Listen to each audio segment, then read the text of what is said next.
I'm Beverly Sherritt of Launchpad Associates, and today I'm over the moon. I'm so excited to be part of the Atomicon Fringe, and I'm going to share with you my SSII model and method, slaying our saboteurs and invading our impostors. But I want to add as much value as I can, and we've only got 30 to 40 minutes. So I'm going to share my story to try and illustrate some points, and I'm also going to share some exercises that I've done with clients in the past.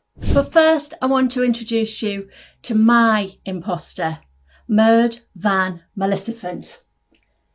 You'll hear more about him and how I identified what he looks like and when he shows up when we get more into this presentation. So are you ready? Let's get started. So you're probably listening to this because you think you're suffering with imposter syndrome. You might just be interested. So first of all, we'll look at imposter syndrome and self-doubt. If you're sitting there thinking, oh, why did they ask me to do that? I didn't really think I was able, but let me think about it. Or you're very cautious before you'll commit to do something because you're wondering whether you've got the right skills or knowledge to do it. You've probably got self-doubt. However, if that self-doubt gets deeper and a stronger voice that starts to give you an identity, then those self-doubts then become the feelings about who you are as a person. So you might be thinking to yourself, I'm a failure, I'm a fraud, I'm useless, I won't get the clients that my competitors will get because I'm not as good as them. So can you see that that is you starting to create your own identity? Whereas if you're just thinking, oh, I hadn't thought I could do that, I better check out what I need to do and whether I'm able, you're probably more cautious about committing to something because you're doubting your ability, skills, or knowledge.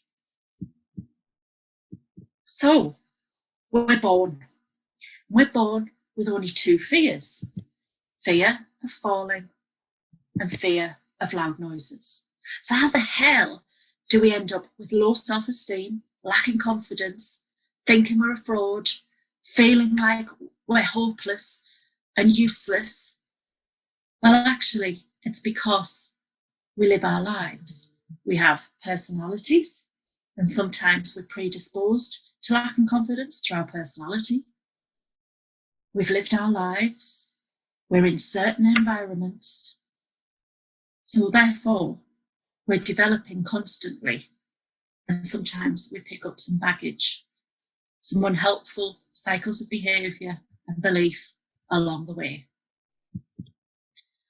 So with my story and through my work with clients, I've delivered and developed this 4-stage model.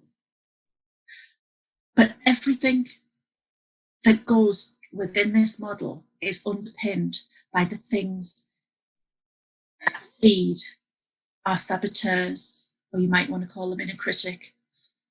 So it's our own personality, our life's lessons and conditioning, nurture those early years experience, and environment. So through each of the 4 stages of my model and method, we work on these characteristics. So self-awareness for me underpins everything. We then look at all of those 4 characteristics that lead into the messages we've picked up across our lives to fuel that inner critic. And then our inner critic feeds our imposter to create the identity and the unhelpful beliefs we might have about ourselves. And then when we reach level 4, the most exciting part of my model, we look back at stages 1, 2, and 3, and we use what we've learned to slay our saboteurs and invade our imposters. So, the method. Self-awareness, as I've said, it underpins everything. So You could become self-aware by engaging in coaching, group coaching. If you need some therapeutic support, counselling, feedback from trusted peers, professionals, senior people, not family members. I usually tell my clients, you're better off looking with trusted people who are going to give you feedback that's constructive and that you can act on. People like friends and family tend to have an emotional attachment and they don't want to hurt you, and they might give you feedback that they think you want to hear. Then you can look at mentoring and reflection. So we're going to have a look at that in a little bit more detail later on. And then we identify our saboteur or inner critic. And we do that through a lot of different mapping exercises. And I'm going to give you some examples of that today as well. And then we define our imposter, when they show up, how they show up, what they feel like, and what messages they are telling us about ourselves. And then we look at all of those strengths and we turn them into superpowers to slay our saboteurs and invade our imposter. So are you ready? Right. So this is Magda, Angel Magda. She's my inner critic or saboteur. I use saboteur because it fits in with my SSII model. But she is myself. She's my early years. She's the experiencing and the conditioning I've had through life. And she's the environments I've been in, whether I've thrived or deeply dived into the depths of despair. She has experienced all of those things and become the things that are my saboteur. And we've got Merd van Maleficent, and he is my imposter. And he, as you can see, he's got that pointy finger. He's the person that gives me my identity. He tells me I'm thick, I'm useless, I'm not as good as other people, and I'm a fraud. Or he did, until I slayed him. And then we've got Marcia Van Gaen, and she is my imposter, invader, and saboteur slayer. She now has acquired all of the knowledge. She knows Angel Magda inside out, and she knows what feeds Merd. And so she can use those superpowers to slay both of them and get them out of my life to bring confidence and help me to progress my business to the next level. So as I said to you in the beginning, there has to be self-awareness. And by way of explaining this to you, if you think about when you go off on a journey to somewhere you've never been before, once you've got your sat-nav, you've done a little bit of investigation, you've looked at the ETA, what time can I expect to be there? You start to feel confident because you've built up that knowledge. You're confident that you're going to get there. You're confident about the time you'll get there, and you're confident about the route. And that's very similar with self-awareness. Once you understand why you do the things you do, the impact you have on other people, your natural strengths, and the things you maybe not so good at and don't come as naturally. Once you own those and accept those things and love yourself for who you are, that brings confidence in itself.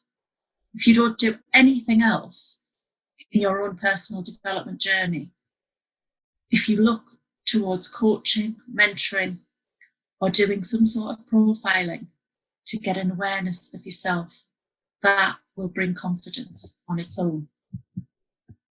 Now for me, self-awareness is on 3 levels. A lot of our clients come in and say, oh, I'm really self-aware. And quite a lot of the time they are, but they're self-aware at different levels. First level for me is self-identification. You know certain things about yourself. You know how you behave in certain situations. Then, knowing ourselves to a deeper level, I call that self-regulation. And that is understanding the impact we have in relationships, on those around us, and on situations. And then controlling our responses and our emotions to get the best out of the situation we're in. And then for me, thirdly, it's true self-awareness. So you know yourself, you understand yourself, you know how to maximize your impact and influence on situations, but most importantly, you're confident about your strengths and weaknesses.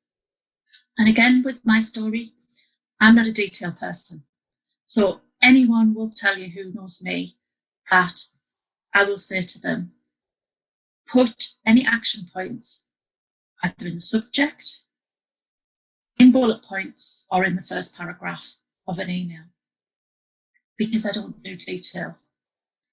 Before I was self-aware, before I was comfortable with myself, I knew that I wasn't a detailed person, but oh by God, I wouldn't admit it. Because I thought it was a failure, and I thought I had to be good at everything. So I would spend hours checking, proofreading, looking at the work I'd done to get the best out of it. In fact, I spent more time checking the checking than I did doing the project, because I wouldn't own up to the fact that really I should be working with somebody who could proofread or check out my stats or whatever I was working on at the time. And you yourselves will probably know from being in the pub, being at work, working with clients, that sometimes you meet people and you think, there's just something not right about that person. There's just something missing, something I can't get to the bottom of. And quite often that can be because they're not truly self-aware, because they are self-aware, but they're afraid to put their real selves out, or they're just trying to be what they think you want them to be. And your personality can make you predisposed to lacking in confidence and being susceptible to imposter syndrome.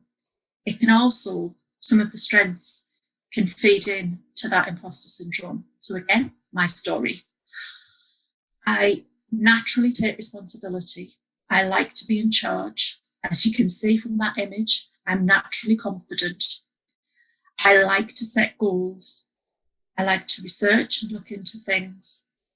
But things that don't come as naturally to me are doing things practically. So therefore, I'm not naturally attention to detail and thinking about the reality of an idea.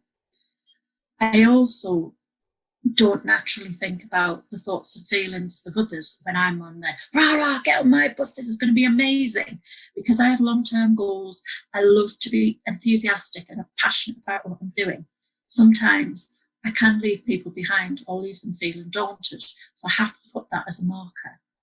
In terms of my own personality and how that has impacted on feeding my inner critic, I take responsibility naturally. So therefore, I will put my head above the parapet when others are ducking for cover. And by God, have I taken some batterings and taken responsibility when really it wasn't mine, but I'll take the mantle. And so I've come off worse sometimes.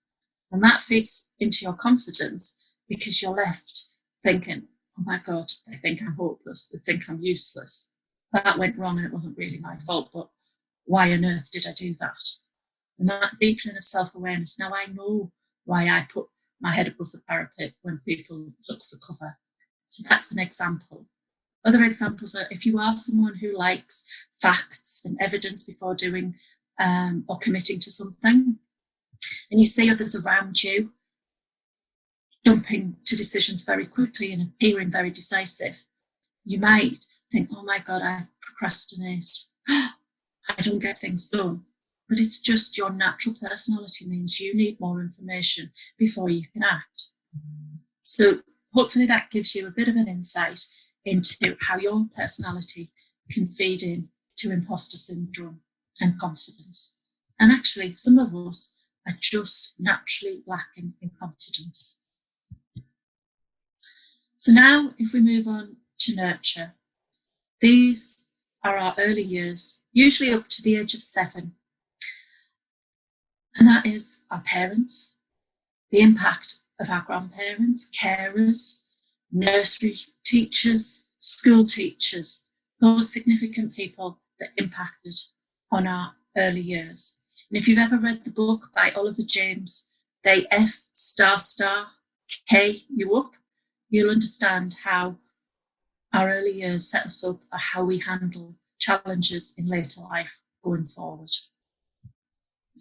So again, my story, there's me, 3 years old, still love quirky shoes and loved them then. They're my favourite patent leather shoes and I can still remember them even though I was 3. But before I show you some of the things that impacted and have lived with me throughout life in terms of core messages, being an only child itself was a challenge in the sense that I considered it a stigma. Until my mid-30s, I didn't admit to anyone that I was an only child because people had said, "Oh, you're spoilt.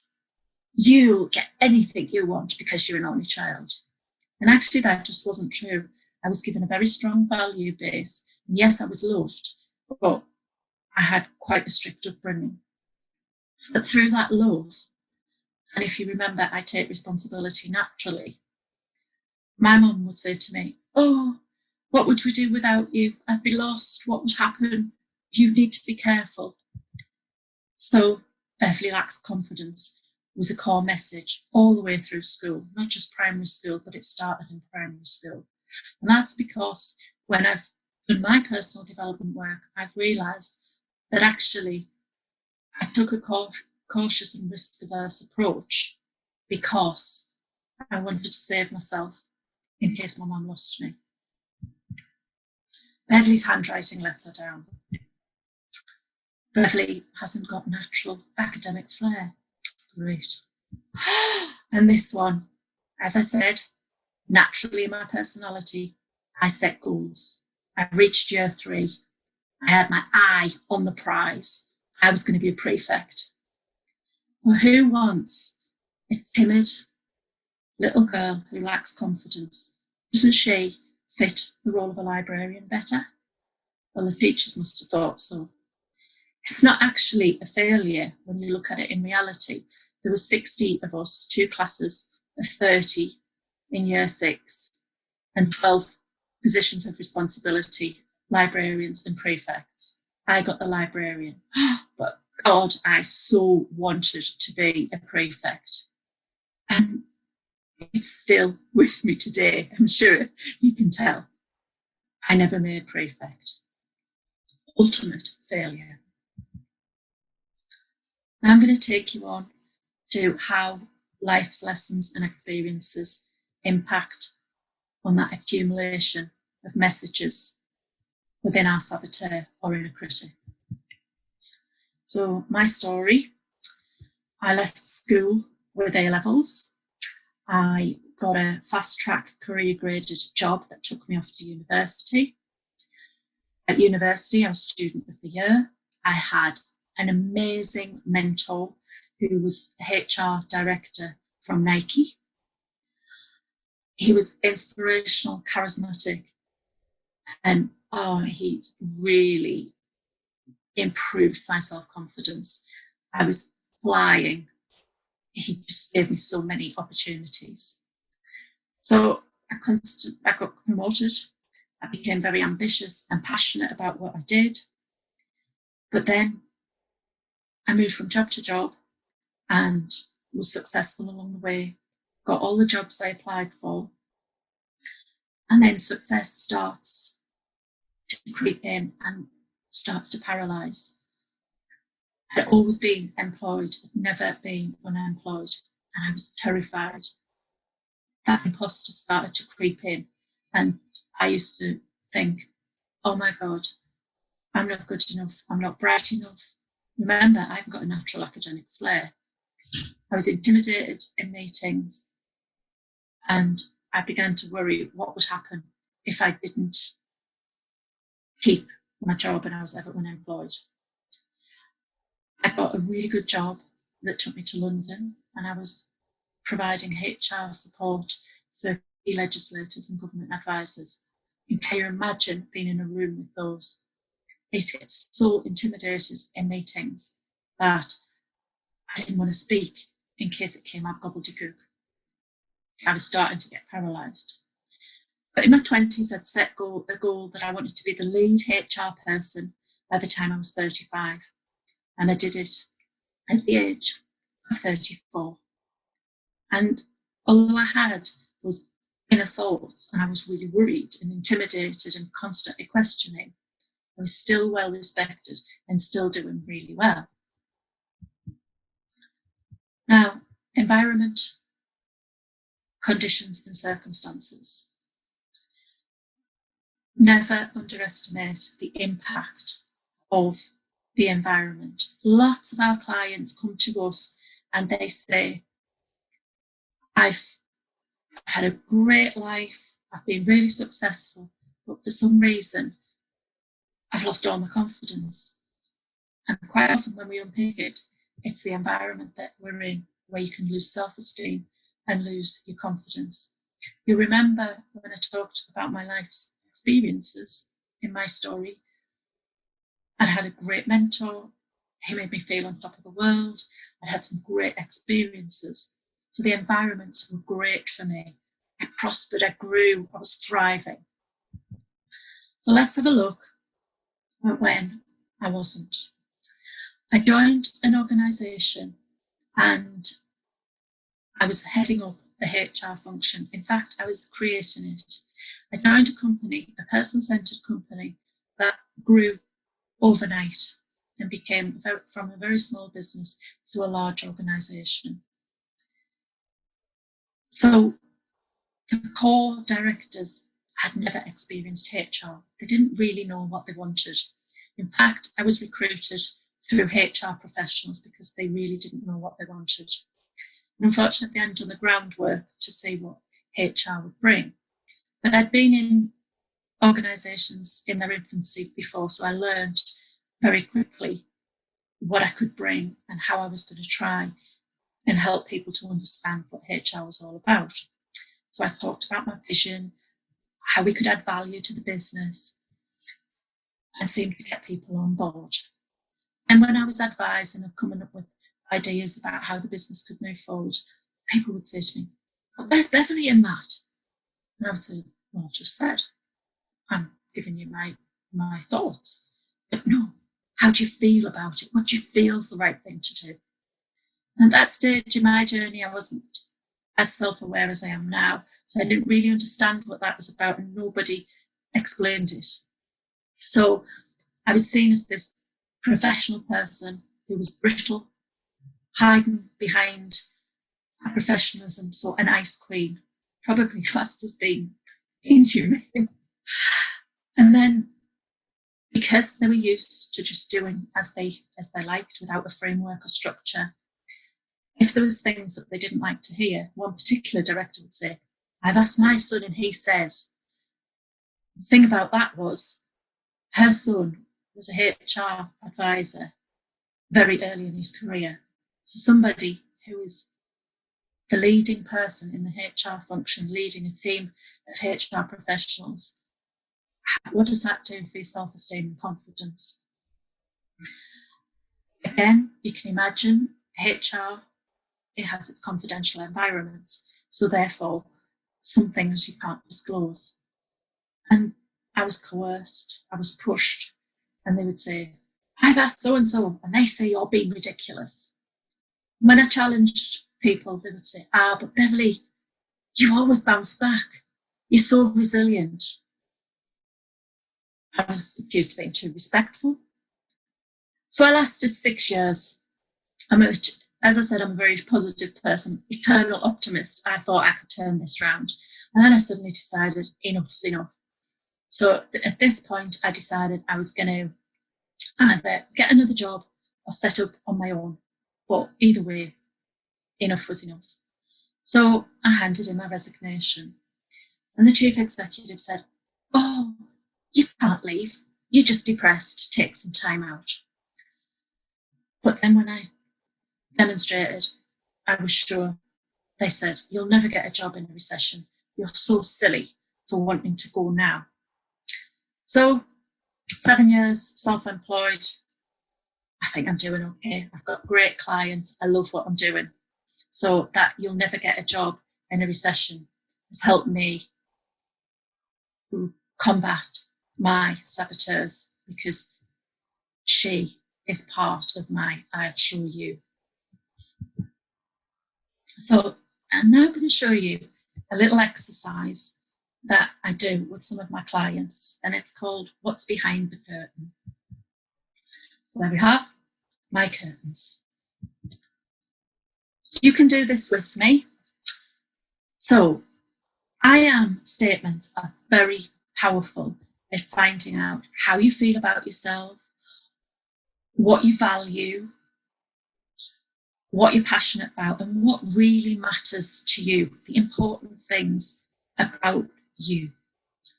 So what I want you to do is write 5 to 10 statements that start with "I am," how you see yourself.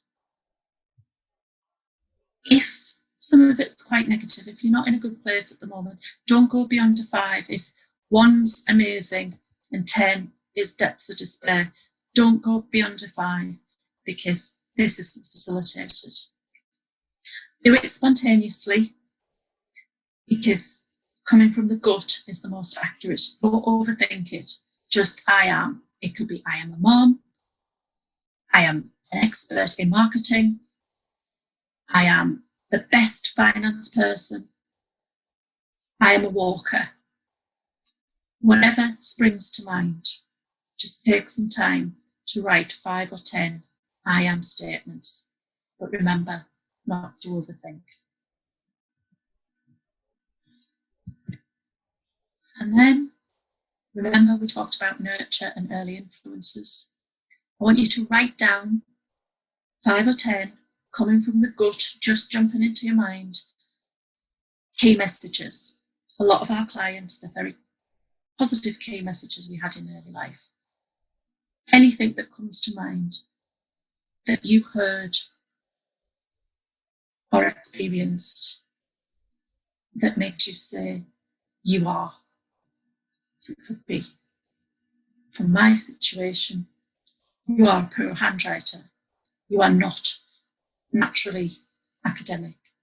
Could be, "You are lovely and kind and got such a good heart." There's some examples for you. Again, just from the gut. And from those things, we start to map what those core messages have been and the things that are within us that feed our inner critic or saboteur. And here are my 4 bolts of lightning takeaways. What are you telling yourself? What's that self-talk? Your inner dialogue. Are you just looking at your abilities, your skills, what you can do, and what you can't do? Or are you going deeper, creating an identity that's unhelpful and preventing you from reaching your full potential because it's becoming an imposter? What do you think you need to do to get started on slaying your saboteur? Self-awareness is key to confidence. What personal development have you done in the past? What do you think you need to do now to improve your self-awareness and therefore increase your confidence? What has helped and hindered you in the past? Think about the conditions, where you were, what you were doing, who you were with, and the things that hindered you. Make a note of and start to look for patterns. And where have you thrived, excelled, or where have you dived to low self-esteem and lacking in confidence? Again, have a think and see if you identify any patterns. And then you've already met Merd van Maleficent. He's named that because he's a shit and he's bad. Merd is shit in French. So we do some work to look at the messages, the labels, the identity that we're given through our imposter from the life that we've had that's fed our saboteur. So we'll go back to those curtains, and then I want you to look at what messages are you telling yourself? What do you say to yourself? Even if you just drop something, do you say, oh God, I'm so stupid? How do you, because by doing this, we're getting a sense of how we feel about ourselves, the identity we're adopting. So just write a few key messages that you now are recalling, that you are attributing to yourself. So through doing this exercise, remember, there's me. My personality feeds in to my saboteur or inner critic. My upbringing did, so did the environments I've been in and my life's experiences. And then our imposter arrives because if you think about neuroscience, we get really good experiences, really bad experiences.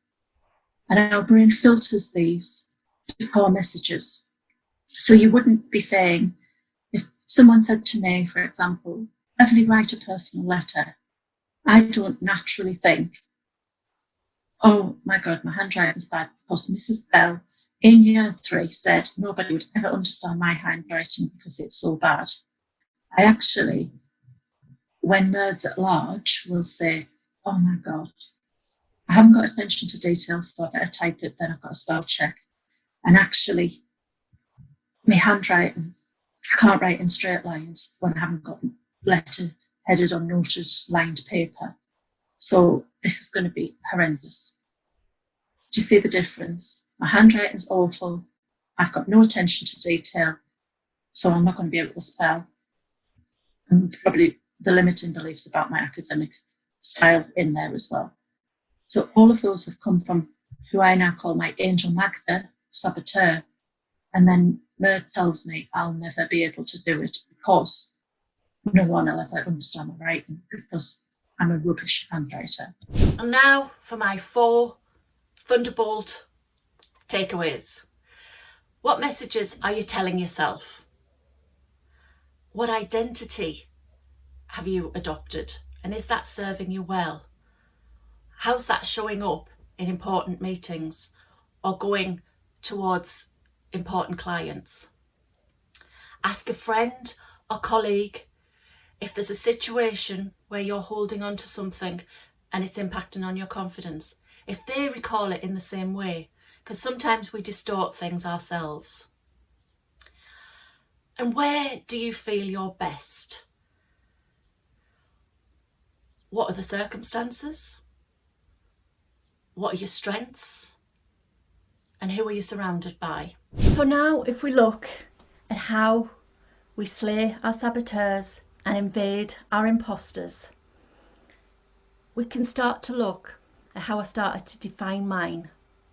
And that was all of the work that I've done and taken you through on the slides. I did my own life map. I mapped my aspirations, so my dreams and my hopes, right from the earliest age I could remember up to current day. I looked at my expectations. What real expectations did I have? Because our expectations turn into actions. They're no longer just dreams. And then I looked at my successes. I mapped out all the successes that I'd had and all the things in my life and the environments that had been lower or absolutely depths of low self-esteem and hard times. And then through the learning that I've done through coaching, mentoring, professional development courses, personal development courses, and obviously having my I3 profile done, I looked at what it really was that would stop me from achieving my goals, getting to the next level, and securing the clients I really want. So I looked at my key drivers, I looked at my strengths, and I looked at what might get in the way of achieving my goals. And for me, my strengths are I'm driven but not determined. I'm very resilient. I've bounced back so many times. And I'm glass half full. I'm always positive. I can always see the good in something. But what's going to hold me back from achieving my goals? Well, I let myself off the hook from time to time. I was loved as an only child, and the only expectations really anybody had of me, because I wasn't naturally academic, as we know, was as long as I was a good person and I was happy, everyone else was happy. So actually that gave me permission, or I gave myself permission, to take my foot off the gas from time to time. So that's why I am ambitious, but I'm driven rather than determined. So lacking focus and letting myself off the hook can get in the way from time to time. I need a purpose or I lose interest. It needs to be high energy, fun, to maintain my enthusiasm, because I'm easily bored.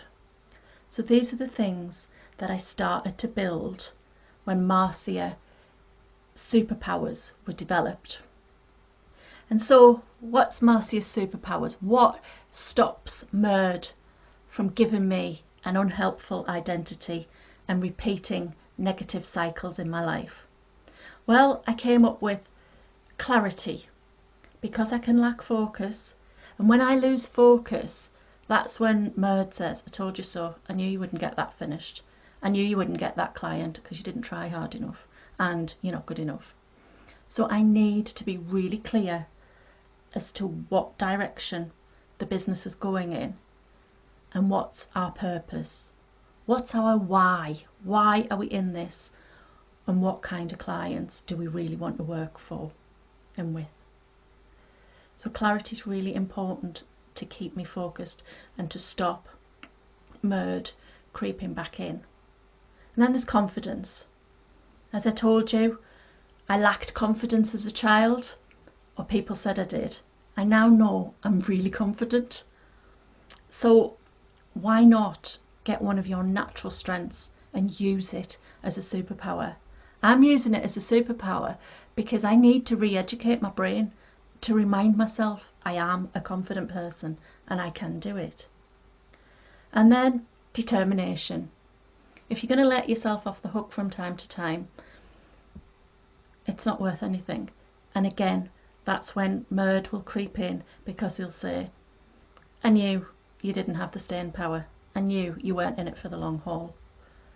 I start to create an identity for myself. So I am not only driven, but I'm determined. And that's my superpower. And finally, articulate. I need to be clear, but I need to be able to communicate that clearly so that we get the right clients. We now know we're not right for everybody and everyone's not right for us. So we are very clear in our message of the people we want to work with so that they can self-select. And we no longer fear rejection because we're working with the right people that we're right for, so they gain a really great experience and they're right for us. So we're not using loads of energy trying harder than we need to because we're not the right fit.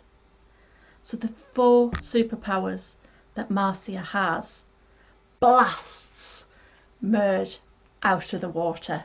My final thunderbolt for takeaways. Are you constantly letting yourself off the hook? When the going gets tough, do you get out? Have a think about what makes you do that. When you've set your goals, you've identified why you're doing what you do and what your passion is and what motivates you, and you've decided, yeah, I'm going to go for it. Think about the things that might stop you and might get in the way. might sabotage your progress. And put a plan in place, because personal development is a journey, and sometimes it takes a while to get that continuous positive behaviour and thought process. So how are you going to help yourself? Are you going to have an accountability partner? Can you join a mastermind group? Do you need mentoring or coaching? But put that support plan in place as soon as you set your goal. What strengths have you got? Where is your passion? Where is your motivation? Write it down. And then how can those strengths become your superpowers? What business are you in? What problems do you encounter?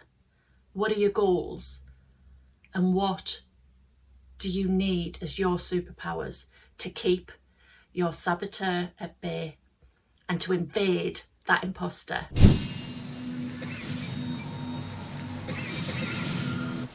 So now, go and blast those saboteurs and invade those imposters, just like Marcia and I do together. I hope you've enjoyed my talk as much as I have given it and preparing it for you. I'd love to hear about any light bulb moments, anything that's raised for you. I'd also love to connect on LinkedIn. I'm Beverly Sherritt. We have a Facebook page, Launchpad Associates, and check out the website. On the slide you'll see that there's a link. Follow that link and sign up for my ebook so that you can slay your saboteurs and invade your imposters too. Thanks so much. Bye.